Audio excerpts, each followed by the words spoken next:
It is Tuesday. Wow. Coming up on Interludes Extra Presents Talk on Tuesdays, we got a jam-packed show for you tonight. And when I say jam-packed, I mean jam-packed. I am your host, Val the Voice Johnson, and I'm so grateful that you guys are joining me on today. Man, oh man, I'm always excited when those viral moments come and you're like, oh my gosh, who went viral dancing? And I want to say this. A couple of years ago, and actually it's been a little bit over, it's been over 5 years. I met this woman, Debbie Allen, and this was a dream come true for me because I was acting in the capacity of a photographer. And when I met Debbie Allen at this non-for-profit dinner that was honoring her and her husband, Norm Nixon, I said, wow. And I even told her, I said, I would love to take a picture with you, Queen. And it was just a really great experience. And she was happy to see a camera. I think she made a comment like, oh, it's good to see a woman with a camera. Because I was responsible for taking photos, but I was so nervous. But then, you have to treat people that are in the public light like normal. Please do. And a lot of wonderful, good, normal things happened over the weekend. And we're going to get into it with this edition of Interludes Extra Presents Talk on Tuesdays. What did Debbie Allen do that went viral over the weekend? Was it the honorary Oscar she won? I'm not sure. And then there are sequels. We got sequels that are like beating us up against the head right now. And one I've been looking forward to for the last year, Wicked for Good. Did I see Wicked when it was a Broadway show? No. But I did see the movie and I had tissues. Don't make me cry, Cynthia Erivo. I am not looking forward to this. But the experience was wonderful. And then, of course, I'm going to give you guys some podcasting tips because check this out here. Next week, whether you believe it or not, it's Thanksgiving. What are you going to be giving thanks for? Oh, my goodness. Well, I know what I'm going to be giving thanks for. Getting things started right about now.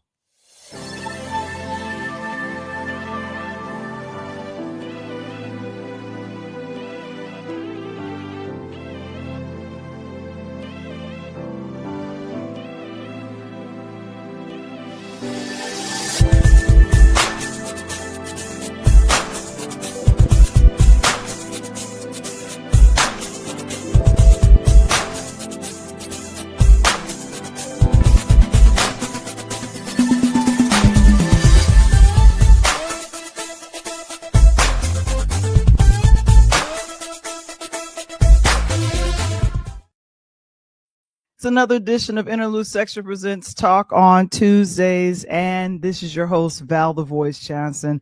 And Tony, he's coaching. It's basketball season. He will be in here shortly.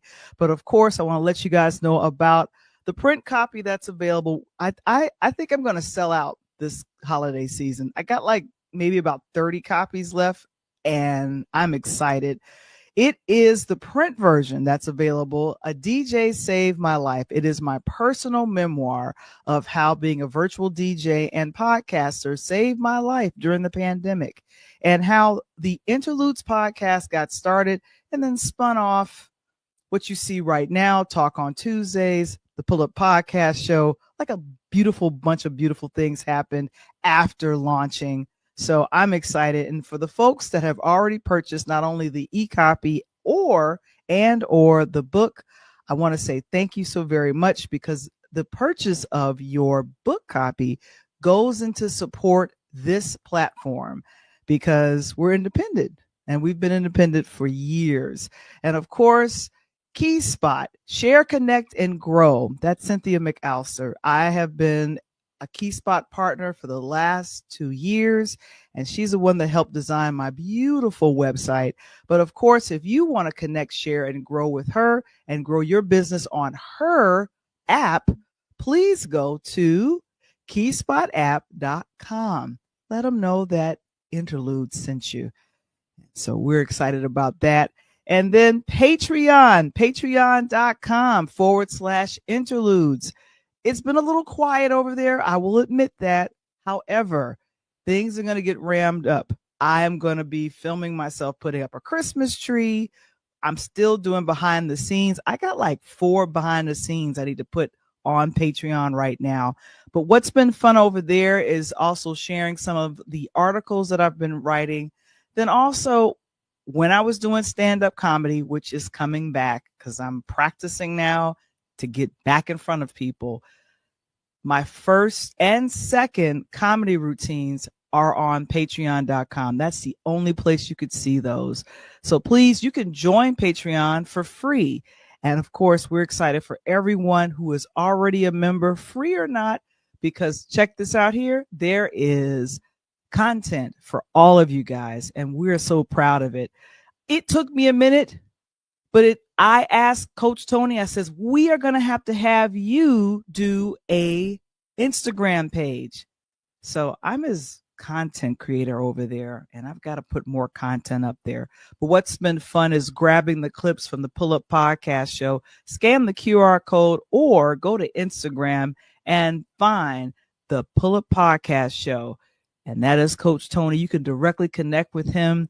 And he's so proud of his new picture. I told him he needs to update the picture on the Instagram, but I might have to do that. And I have to remind me to talk to him when he gets here to see if we could, he says his eyes are blue in this picture. I don't think they're blue. They look regular to me. It's the suit. And then, of course, your girl here, the Interludes Podcast, Instagram, and then also at Val the Voice Johnson. I have a personal and I have the one that talks about Interludes Podcast, the Pull Up Podcast Show, and all the other great content. It's 2 places, and I am excited about it all. I got my little hand on my hip. I'm all excited about that. And like I said, Coach Tony will be here shortly because we are doing our thing. Man, oh man. You know what? I got a chance to watch the film Wicked last year. I don't know how many of you've seen. Well, let me talk to my folks that are from New York, because I know you guys are here. Did you see the play? Did you know that the play was released in October of 2003? It's like over 22 years ago. And what I was so fascinated with is that how are people going to see a play about the witches, the good witch as well as the bad witch? I'm like, that's not making sense to me. How are you going to do a whole play about the witches? And so Tony Award after Tony Award performances in several other cities. Wicked has been played on Broadway for years. And I was thinking to myself, well, it became a film, which is happening to a lot of films that play on Broadway. But now I said, well, you know what? I'm a fan of Cynthia Erivo. Ariana Grande is cool. I've liked some of her music, and I keep forgetting that she comes from the Nickelodeon kids background, just like Miley Cyrus and Raven Simone and all those other young ladies. So when I saw them in this version of Wicked, I said, you know what? Let me go check it out. My bestie Princess warned me, and I got to the movie theater, and at the end of the movie, I was crying. And I was like, why am I crying over Wicked? It's a play about the witches. It's fictional. If you were a fan of I like to call it The Wizard of Oz. For me, it's The Wiz. This film, now the sequel, Wicked for Good, is coming out on this coming Friday. Let me know in the chat if you have any plans on checking this out. This is Ariana Grande. And I'm sitting here thinking to myself, I would love to see this. Now, I saw a wonderful interview with, I think, just about all of the cast and also its director. And what I was wondering is, because what happened is I think they filmed both films all at one time. They did not take a break. And I was thinking to myself, that is a lot. So if you are going to the movie theaters, what to expect when you go in to see this now, the part two. It's literally part two. It's not a sequel. It's part two. I found out about the Broadway show, the first film is the first act. So it's been a year-long intermission, and now it's time to come back and revisit all of the characters. And so I'm excited about what's about to happen. And I'm a huge fan of Cynthia Erivo. Her voice, myself, we have been kind of touting Cynthia around here for a couple of years. I think she was in the Aretha series, and then she did Harriet. I didn't know Harriet Tubman could sing, but I believed it. It was a good thing for me. And then, of course, Ariana Grande, she's doing this. There was a song from the play called Popular. It was very in your face. And I think I was telling Tony, I said, are you going to check out this film? And he was like, I don't know about The Wicked. And I was like, dude, take your granddaughters to check it out. And here's the thing. It's rated PG. I think this is a Universal Pictures release. Some of the phenomenal actors that are in it right now, one of my favorites, Michelle Yeoh. She plays Madame Morble. Interesting. Elphaba, that's Cynthia Erivo's character, and Ariana Grande, she is playing Glinda. You all remember the original, The Good Witch. That's her. And then also Jonathan Bailey, who I believe is, I think, People's Magazine's sexiest man alive. I love those wonderful titles. If that gets you a date, or I don't know if he's married or not, but if that gets you a date, go right on ahead. But he is in this as well. We have some more people kind of joining the cast that you may not see. Colum Domingo, he plays the Cowardly Lion, because in the first Wicked, we didn't see the origin story of Dorothy, the Tin Man, the Cowardly Lion, the Scarecrow. We didn't see any. We just saw their backs, but we're actually going to hear them now, and that'll be kind of fun. And then also Jeff Goldblum, one of my favorite actors, he's in this as well. So directed by John Chu. Here's the thing. When you are able to direct music, the actors that have to act with voice, with song, and then you have to kind of coordinate, okay, Cynthia, you're going to do your own stunts, or we're going to bring in a stunt woman. We're stringing you up because she's flying through the air. But of course, that's the wonder movie magic. So, John is kind of, championing all this. Last year, I think it got a 95 Rotten Tomatoes. So I'm wondering how it's going to do this time. And so, like I said, this Fandango interview that you guys are seeing pictures from, I loved it. It was about 12 or 13 minutes.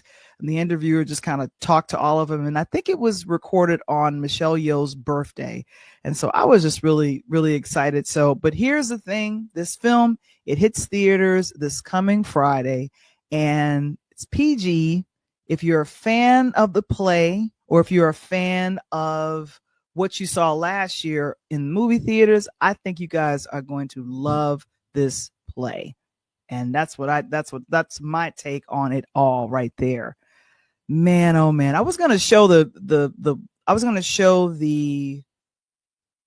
trailer, and then I was thinking, you know what? We're going to show the trailer for the other trailer that we're going to be chit-chatting about.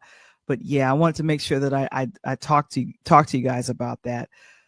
Anyway, as I move on, and what I've been doing is teaching people how to get started with doing their podcasts. That's kind of the Pure Lighthouse Media way.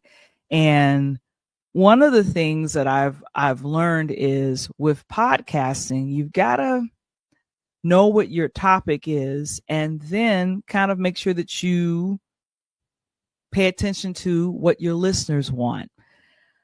I had, and I always have help with this, but I decided to do an article on purelightHousemedia.com called, it's over here too. The four major ways to use listener feedback to shape your next season. And Coach Tony, I've been his producer, and we've been shaping his new season, which is now in the 4th season, with either myself coming on and him bringing on people to talk sports. But last night they didn't really talk sports, but I was thinking, man, this would be so cool to share this with folks. So if you're going to use 4 major ways to gather listener or who's viewing your podcast feedback, you want to collect feedback the smart way. Now, you guys are probably wondering, what's the smart way to collect feedback, Val? What are you talking about? Like, think about it. The people that did Wicked and the proposal was thrown out, we're going to do a movie. You know, they had to talk to some people to find out, should this Broadway show be a movie? How is that going to translate? It translated pretty well. That's what I think. And for number 1, you just want to start by asking at the end of your episodes. I do that a lot, especially on the audio side of things. Like, tell me what you think. Make comments in the chat. I say that right now on this platform. And then I love doing email newsletters. I send those out, and you guys get that. You get the reminder that the show is coming on, or you get a blog post that tells you about what I'm teaching with podcasting. Number 2, look for patterns, not just comments. You know what? I love when you guys comment in our live shows and you let us know, hey, you know what? This worked for me, or no, this didn't work for me. This was horrible. I didn't like it at all. Now that I want to consider that as, what do you call that? Constructive criticism. But start by gathering those responses that you've received. And I've definitely done that. And you could do polls, you could do reviews or surveys. I haven't done a survey in a long minute. I have done polls. That's been fun, especially a couple of weeks ago when we told you about the Eddie Murphy documentary that's coming out, Being Eddie. It's now already out on Netflix. We did a survey of what you thought your favorite films from Eddie Murphy was. And I think Coming to America, won that poll. But that's wonderful. But you want to make sure the goal is to separate the noise from insight and take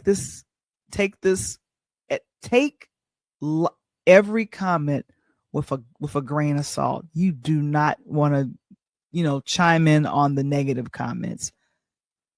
I know I don't. I try not to do that. Improve experience through technical feedback.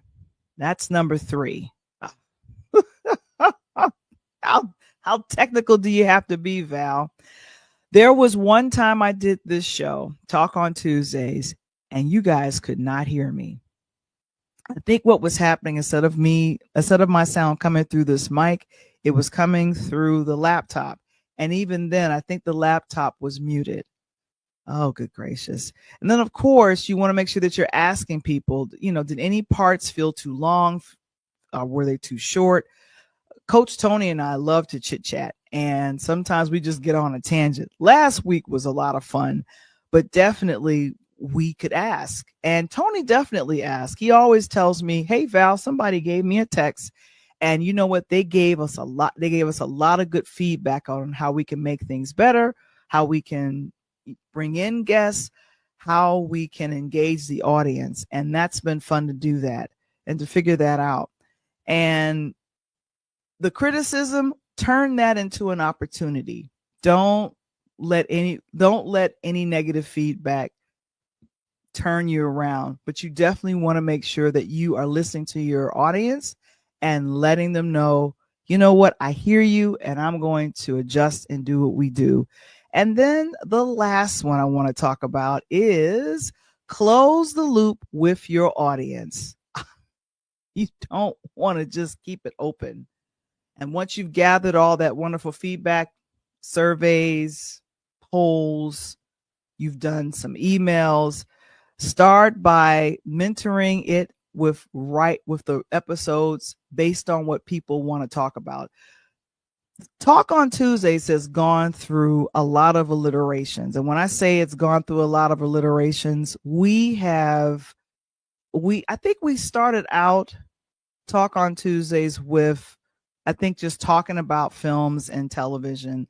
And then I was thinking, you know what, let's start doing reviews.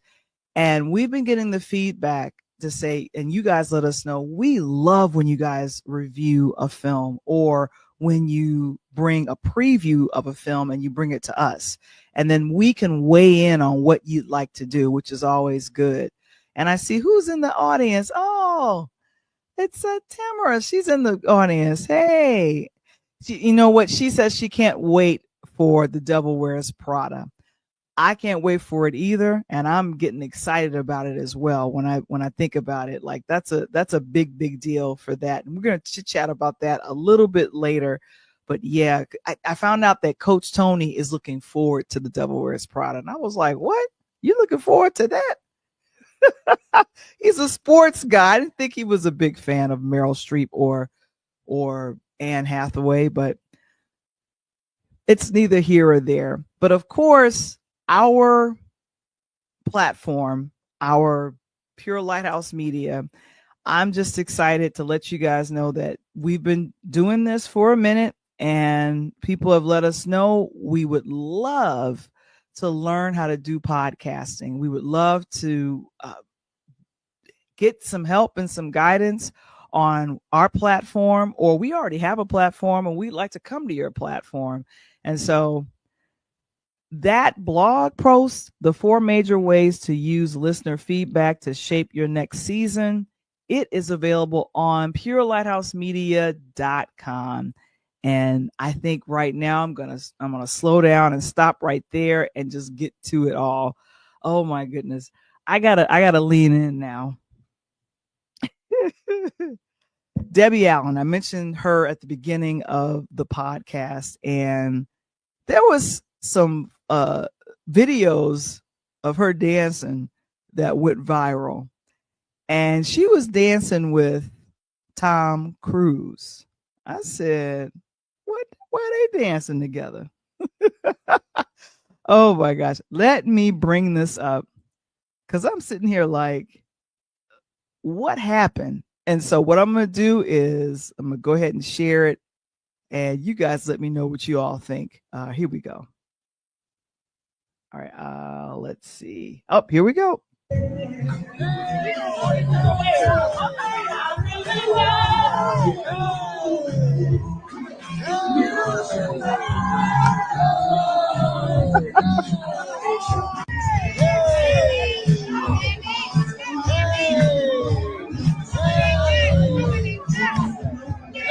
I think that's Jennifer Lewis. Oh my God.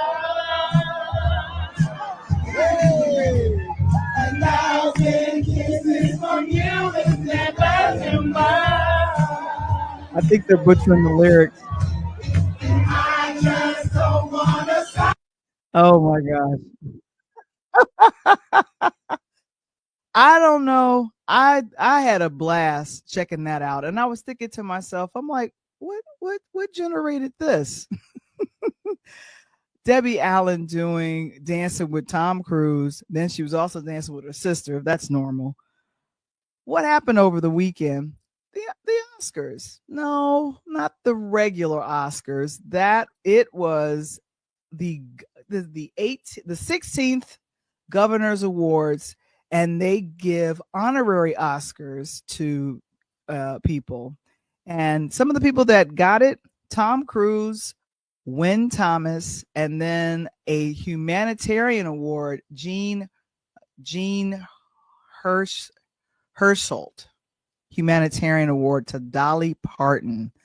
I was thinking, oh man, this is wonderful. Let me bring up the picture, because I was thinking to myself, I'm like, that is amazing that Debbie Allen got a chance to be honored along with Tom Cruise, and she gave such a beautiful speech. I took a listen to it a little bit earlier, and I was like, oh my goodness. So yeah, that's Tom Cruise. Debbie Allen is in the dead center, and next door to Debbie Allen is Wynn Thomas. So here it is. You get an Oscar that kind of honors your lifetime achievement in film. And Tom Cruise, I think, oh good gracious, he's done well over 100 films, but has never been, I think he was nominated once back in the 90s, but never has won an Oscar for acting or producing. With Debbie Allen, she has been kind of all over the map. She's been directing, she's been choreographing, she's been doing, she has her own school that's just outside of Los Angeles. And she is, the great thing, she's been a great champion for women directors in Hollywood, and definitely kind of, helping actors to be behind the camera. And I think she was kind of a champion for that for when she did A Different World. She was one of the main producers the second season to when it finished in the 6th season. So, but I said, congratulations. Some of the things she said in her speech, she acknowledged all the other honorees. And I think at one point, Tom Cruise stood up to give her a standing ovation, which was really, really sweet. And then she mentioned the people that was either her mentors or who had helped her. And she mentioned Bill Cosby. There were a couple of claps, but not a lot, because, a lot of people are still angry about what he did. I'm still, the jury is out for me as well. But when I think about it, Felicia Rashad worked with Bill Cosby on The Cosby Show, and Felicia brought her sister on to help with A Different World. Because I'm telling you, you guys watch that first season, second season and beyond, it got really, really good. I'm just saying. But that's the power of producing. That's the power of Debbie Allen. That's her and her sister Felicia. And still, my heart goes out to the both of them and their entire family, because they lost their mom a couple of months ago. So to see her, with so much joy, that dancing that went viral, that happened before the award ceremony. So I'm like, oh, okay. So you dance and getting your dance on. Go ahead. So, but Debbie Allen and here's, I think Cynthia Erivo from Wicked went ahead and presented the award to Debbie. This picture courtesy of Getty Images. But yeah, I'm just like, this was really, really exciting for me. So, congratulations to everyone that got their awards. And yeah, that's my little shot of them. They really had a good time. That really cracked me up. Oh my gosh. Well, now it's time to talk about The Devil Wears Prada. Ah, man. I was thinking to myself and Coach Tony, we got a chance to catch a little bit of the teaser trailer. It's not that long. I was thinking, why is it not that long? It was maybe about probably under a minute. And I was like, you know what? I was like, Coach, did you want to watch The Devil Wears Prada? He's like, yeah, I saw that movie. I saw that movie a couple of times. That was one of my favorites. I was like, really? So what I'm going to do is let you guys see what we checked out. I think, yeah, this is coming out from 20th Century Studios. Since last week when it was released, about 8.1 million views for the teaser trailer.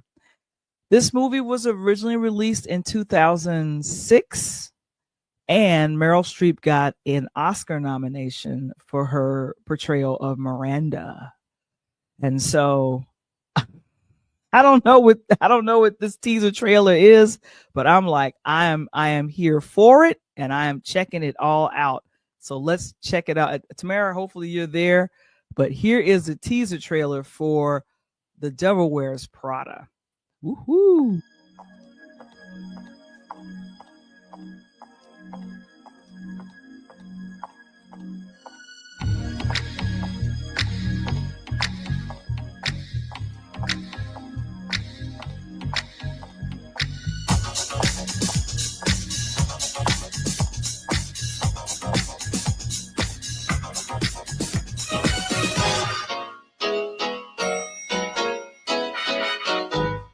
Miranda? Took you long enough.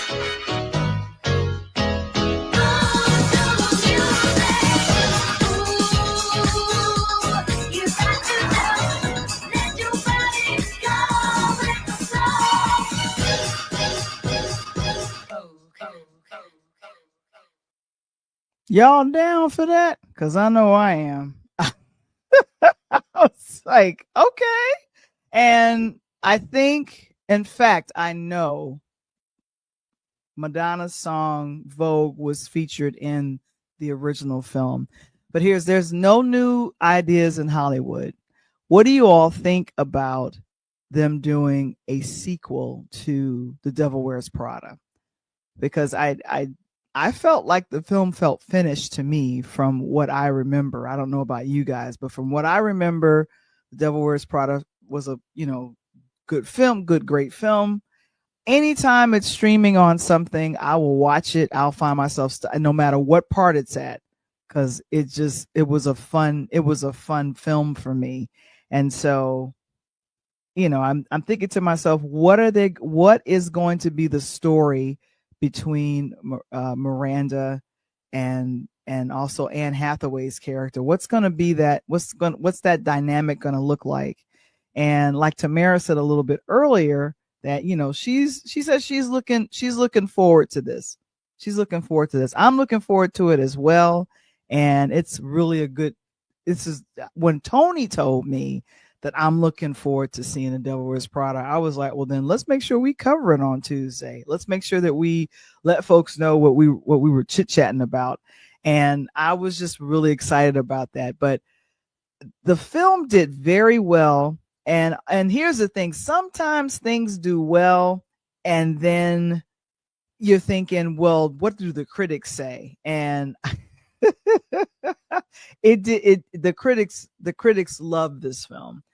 Who is it? Stanley Tucci was in the original film. I think he's also slated to come back. Emily Blunt, who was also in this as well, I think she's making her return as well. And then who else? We have David Marshall Grant, who played Anne Hathaway's Andy's dad.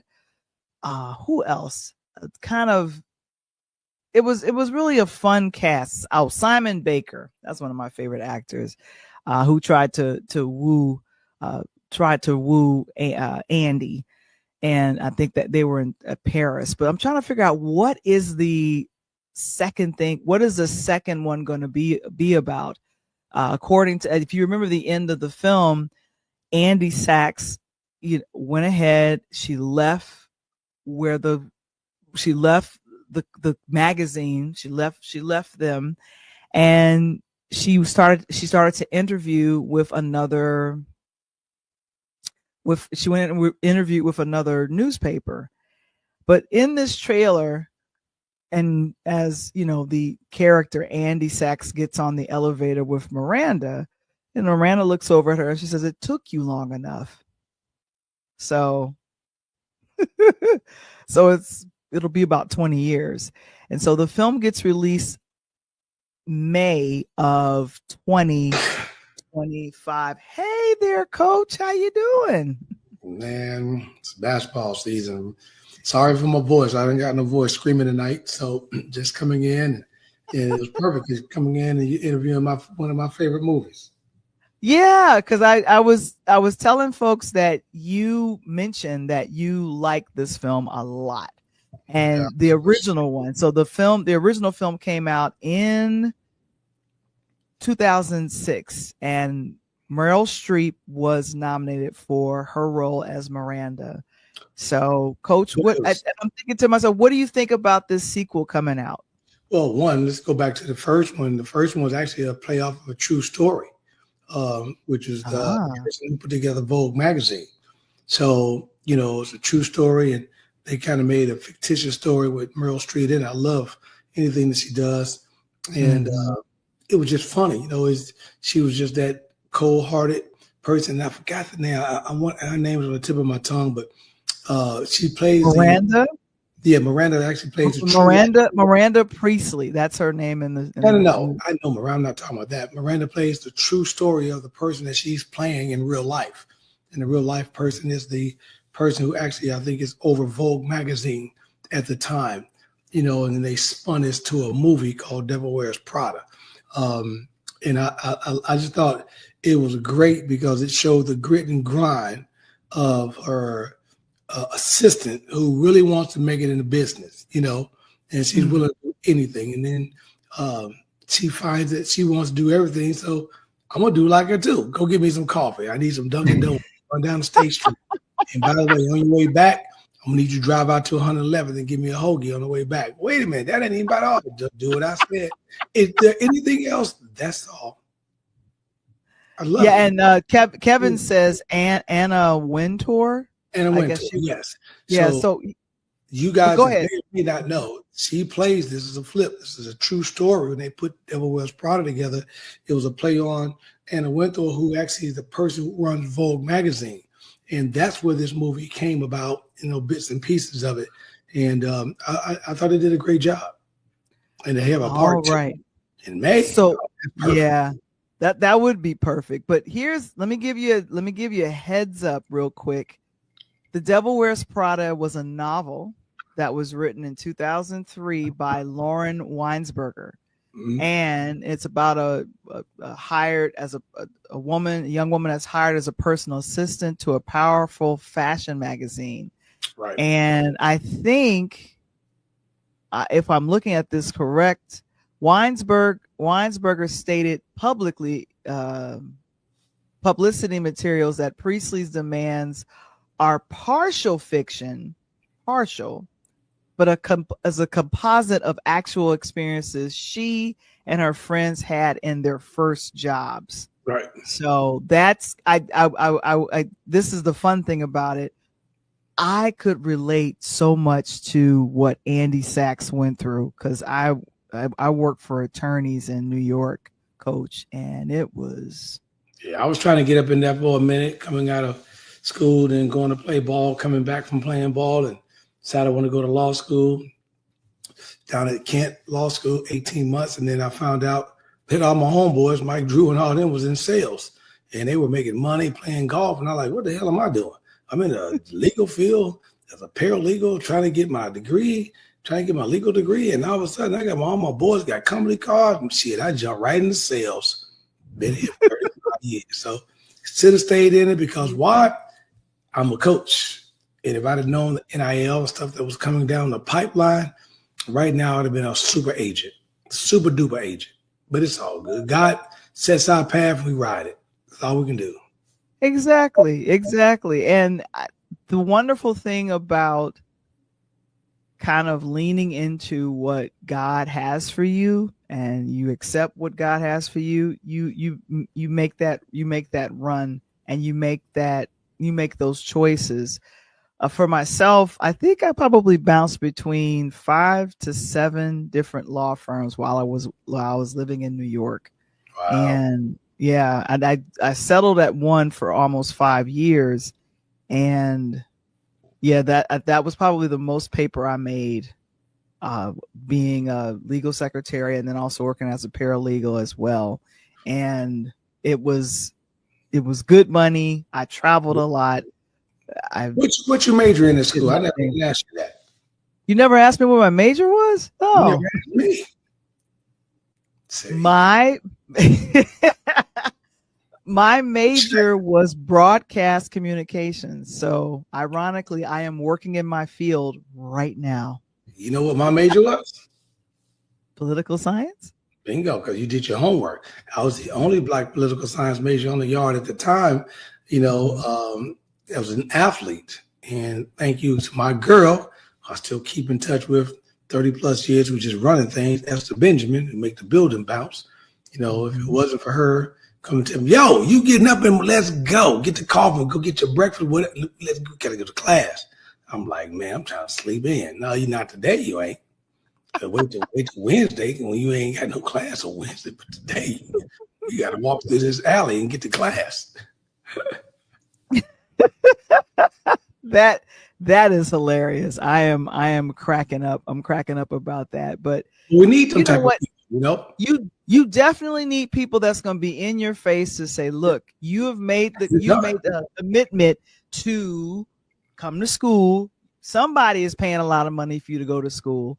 And the one thing about The Devil Wears Prada is the job that was portrayed in that film, the first film, kind of represents those very first, and you would agree with this, Coach Tony, very first crappy jobs you get right after college, where you're working for low pay, but the demands on your time is like, I don't know if you experienced that, but I definitely did.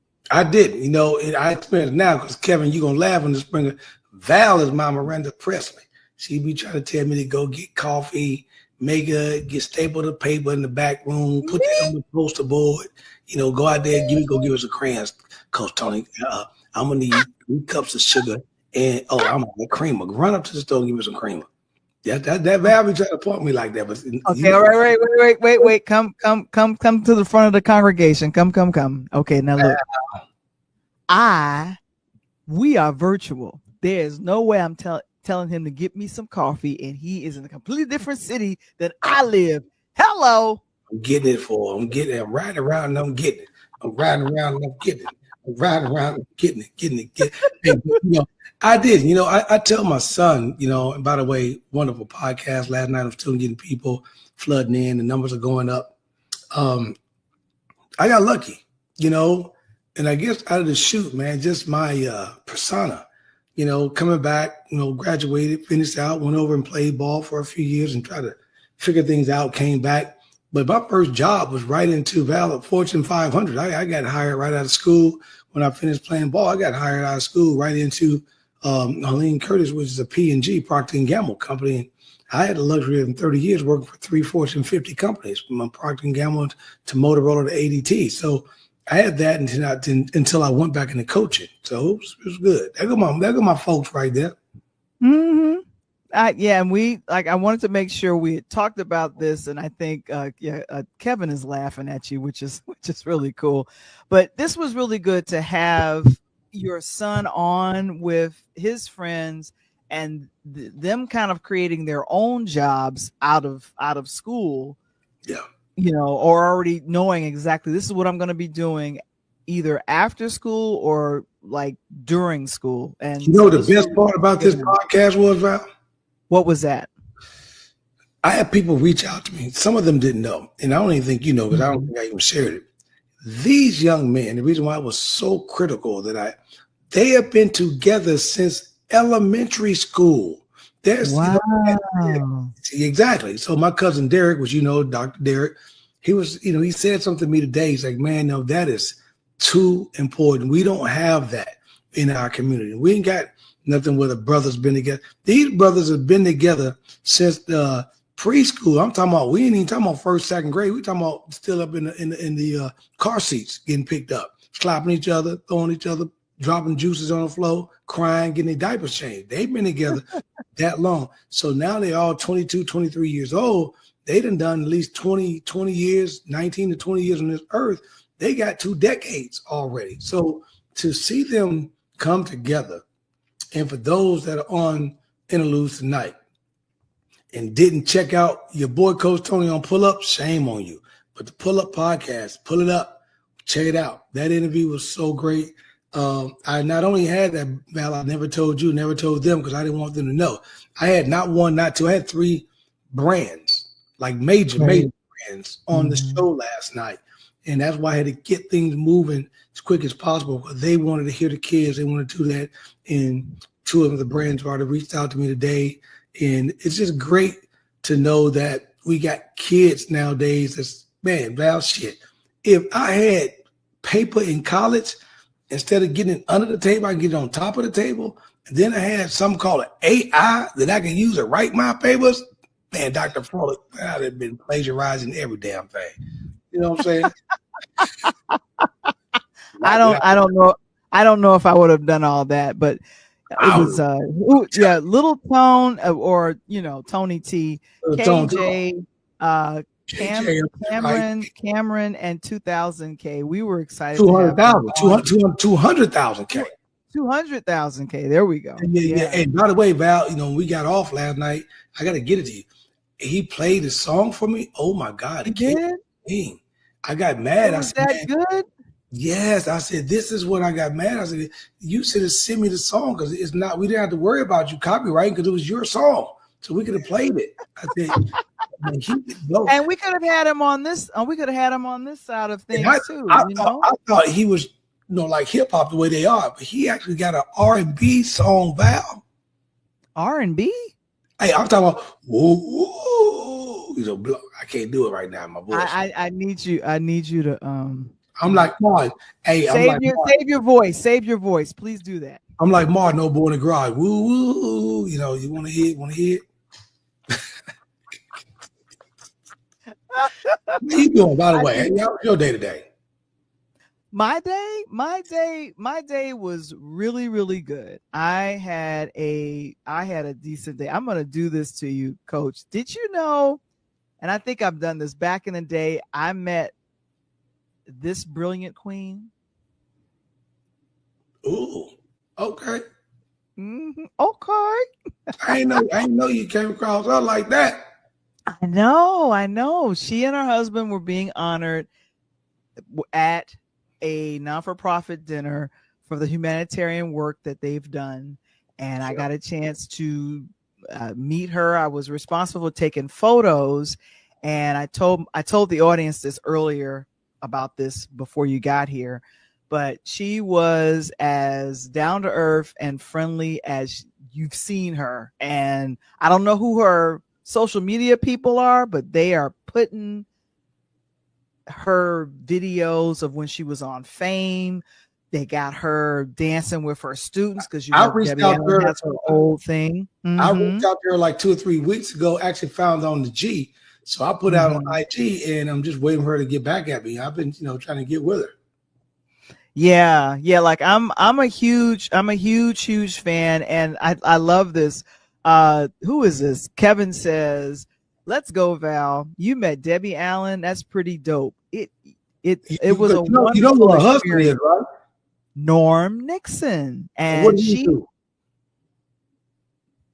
He was a all-star basketball player in the NBA. I forgot the team. Okay, he was a point guard with the Lakers with Magic and Showtime. Magic. Yeah, you can't forget that. That was the original Showtime. No, but it was really good to meet her, and I was a photographer for the event. And she said, "Oh, I love to see a woman, with a camera." But do you know how many people she has championed for when it's come to, women behind the scenes, with getting women directors in Hollywood, in television and film? She has been a change maker. I don't know. It's been over 200 episodes she's directed. And Atlanta gets to take the advantage, because that's where she resides, doing everything out of College Park. And she was I want to say a professor, because people don't realize MC Light's down at CAU in Clark, Atlanta, for those that don't know. But I did not know that. Yeah, so that's where MC Light's been chilling her. And Debbie Allen was down there as well, and also guess who else was a professor at Morehouse? Spike Lee? Nope. Grady from Sanford and Son. Grady from Sanford and Son. You are too funny. Grady. Yeah, I'm going way back with y'all on now. But I'm just saying, these stars went to the A valve. This is pre Tyler Perry. Way pre Tyler. Yeah. You know, it's great because you know as well as I know, there is no black show in America that you don't hear MC Light's voice. Not one. She is the voice of all the shows. She does the announcing, and I think what's been wonderful to see her evolve. We're both friends with Bella. I don't know if she's listening, but she tells me she got plugged into doing voiceover a long time ago.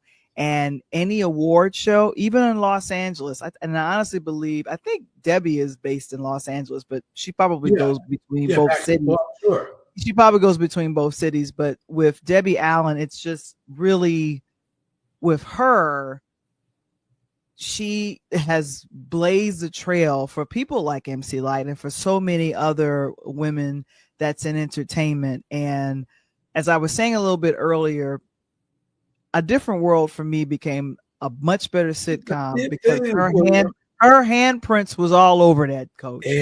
Matt, if she was a thief, she was doing 25. And I want to make sure that I show this from earlier. I can't play the sound because of copyright, but she received an honorary Oscar. And this was Tom Cruise clapping. Hey, and I don't need nobody else to stand up. You see Tom stand up right away. He stood up. He was complimenting her. And this happened. Was the Academy's 16th Governors Awards on this past Sunday, the 16th in Los Angeles. And she received an honorary Oscar. She got very emotional talking about, and you know what? She mentioned and thanked Bill Cosby. Yeah. What do you think about that? The jello pudding. Now I'm going to say the jello pudding. I'm telling you, people, if you can allow the 47th to do the shit he's doing and all this, and then hide behind 15 rocks and 3 missiles and two congregations, come on, man. I don't care about none of that no more because we live in a different time now. I mentioned to you as you and I talked a little bit of political stuff a few months ago, or a few weeks ago. America, in this country has changed. A lot of countries still say, but this country, you're no longer innocent because you are crucified by public social media. But we got somebody at the helm who don't give a damn. And matter of fact, when that's what I love when I see people like Debbie Allen who don't get her flowers, right? Her sister Felicia Rashad, she don't get her flowers. She's been in a lot of stuff. She was in a dope movie with Jason Statham when he played the beekeeper. Remember I told you about that?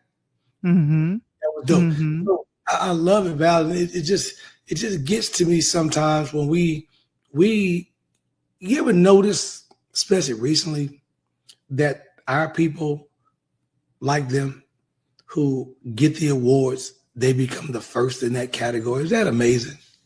Does that not shock you sometimes?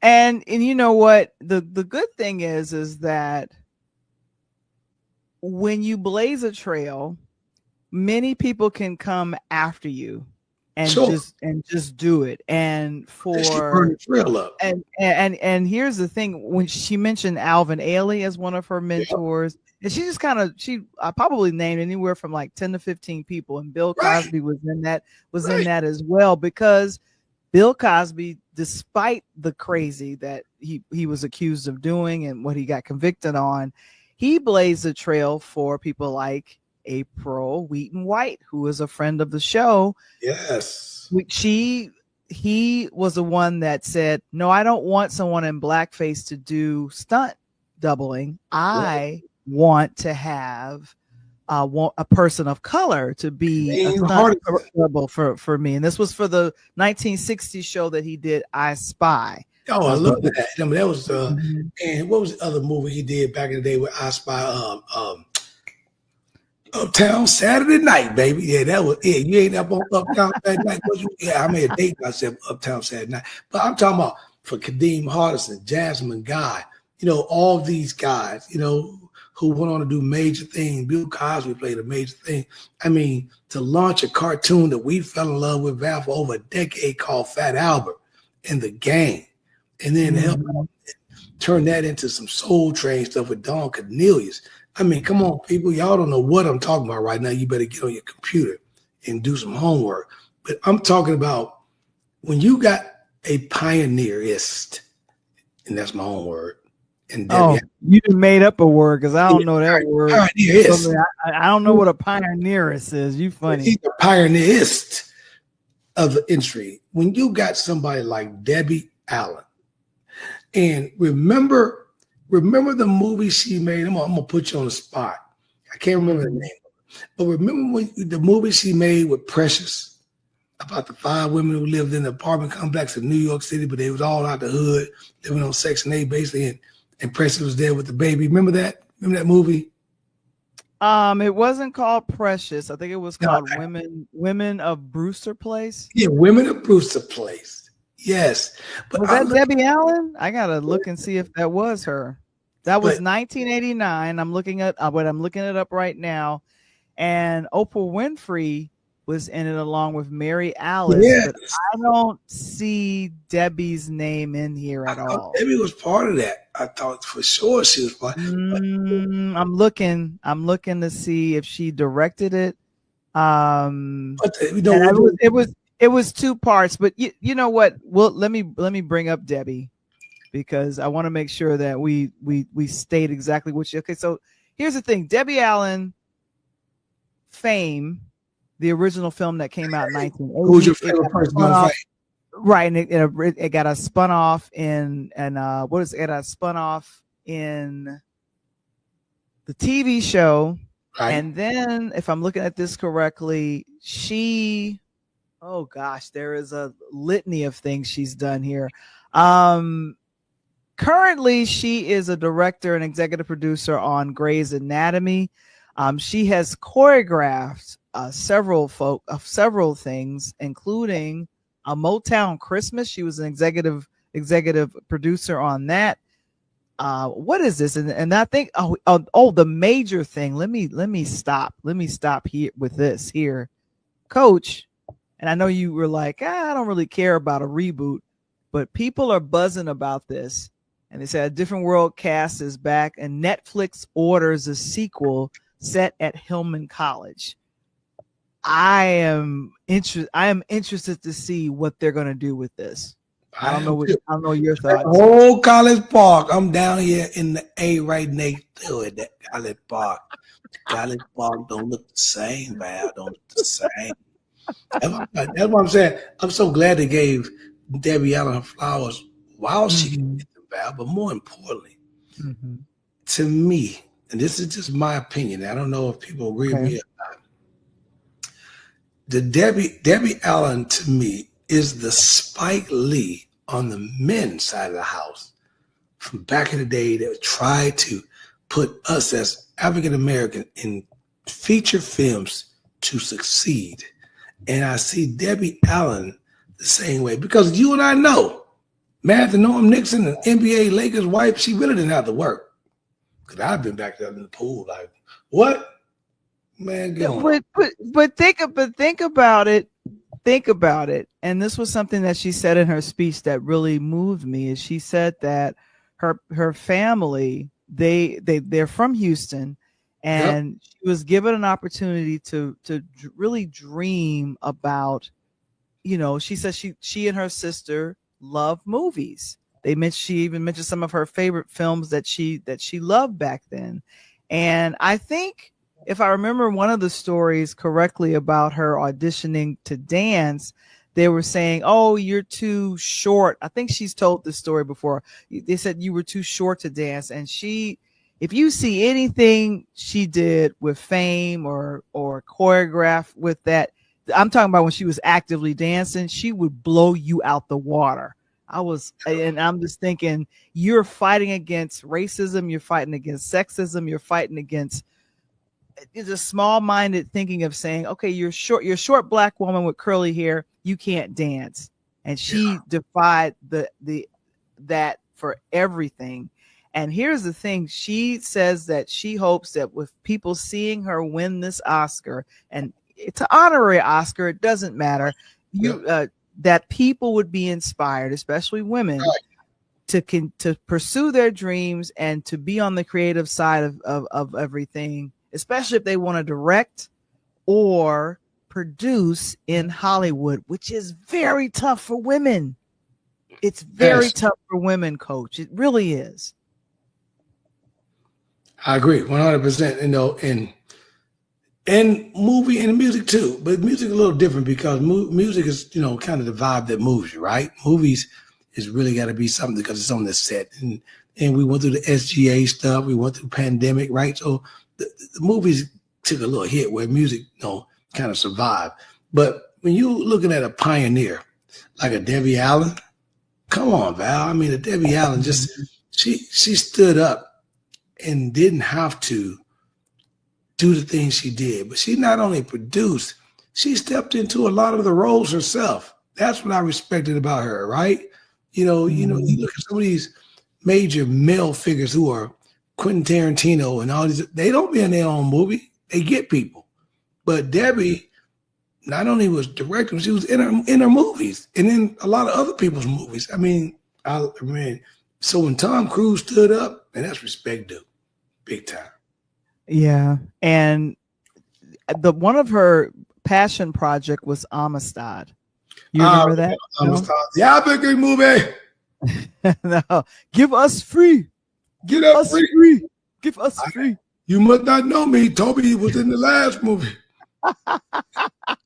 Yeah, but I believe she gave a shout out to Steven Spielberg, and if I remember correctly, Steven Spielberg helped her to produce that film Amistad. It took them, I think she said anywhere from 5 to 7 years. It took a long time for that film to get produced, and I'm thinking to myself, you are well established in Hollywood. You are a woman who has been actively working in Hollywood for decades, and you are having an issue producing a film, right?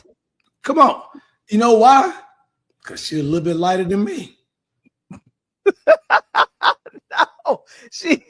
No, because of her skin color. I'm so sorry. It is because of that. But she, like I said, she does not allow that to that's not never used as an excuse. No, she don't use that. Because I will find the money. We will make it happen. Exactly. It becomes a crutch. But whether you cry it or not, you know, Val, we're going to be only put in places where we're allowed to put in, right? If the industry wanted to crush some of our people, they could. But that's why the Tyler Perrys slipped through the rocks, right? So I don't need you because I'm independent. I got my own. And if I like the person over here and you can't help them out, I'm going to help them out. But I just love the fact that that Debbie's going on what now, like 40 years in this, like in the early 80s, all the way to now, it's like 40, 45 years. Yeah. Yeah, if we're and she's in her 70s. Yes, I believe. And Felicia Rashad is in her. I think. She's a little bit older than Debbie. But here's the thing: they have such a wonderfully close relationship. You would think that they were like a year apart or something. But my thing is that they have handled. And this is tough. You've handled the passing of your mom very gracefully. Yep. You handled a huge divorce with your sister. Bad divorce. Mm-hmm. Are you talking about Felicia Rashad? Correct. You know, You was there through the whole thing. Yeah. And the other thing is that with Debbie Allen is that she has been a major champion for girls, for young people with her school.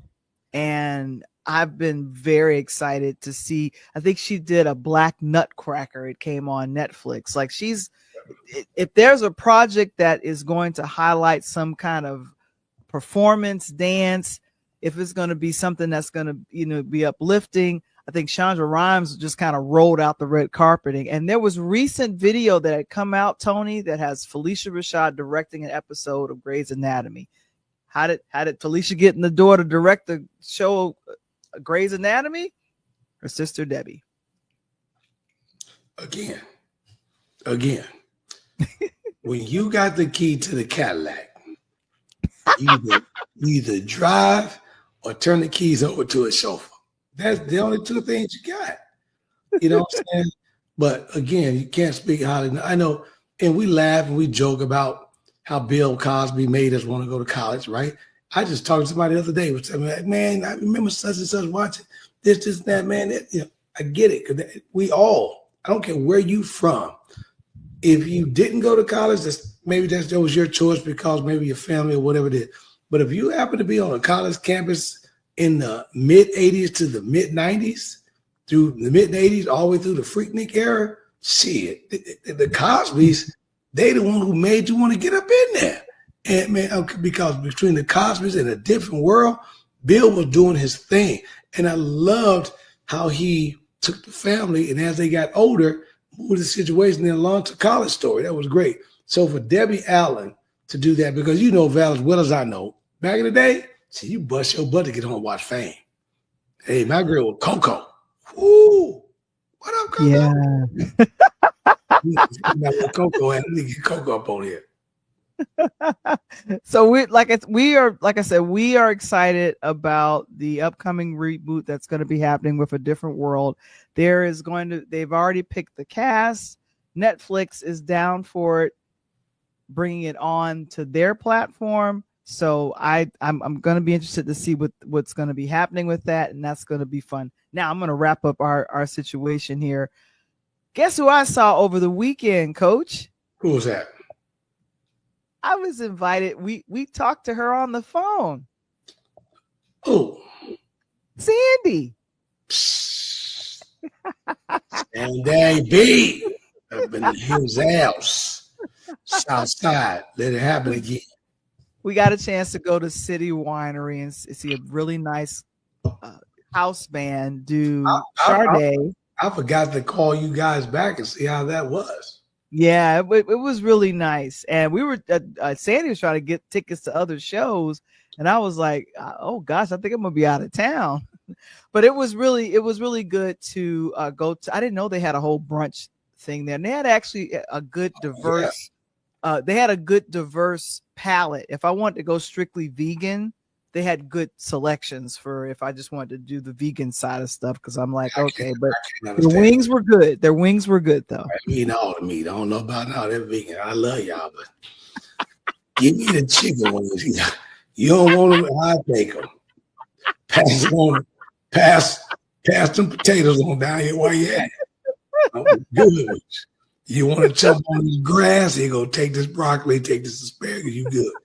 Give me the other stuff. I can't with you. I cannot with you.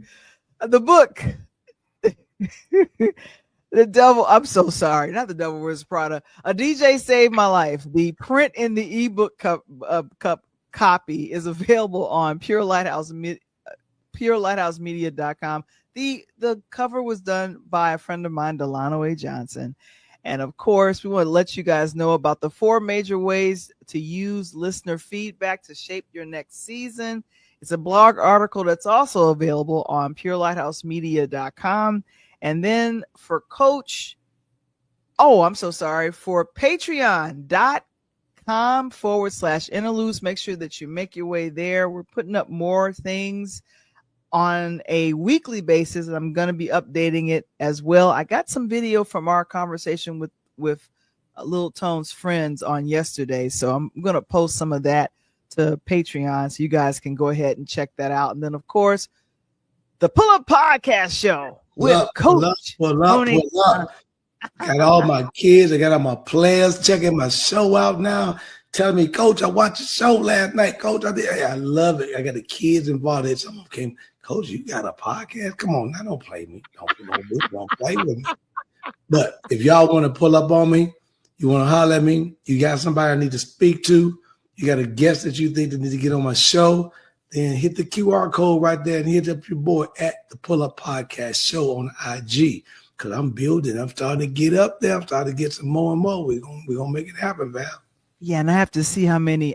I think you were at 99 followers. We were trying to get you to 100 followers. Yeah, whoever bust that today and signed up, and we find out the 100 followers, I'm gonna send you a gift card.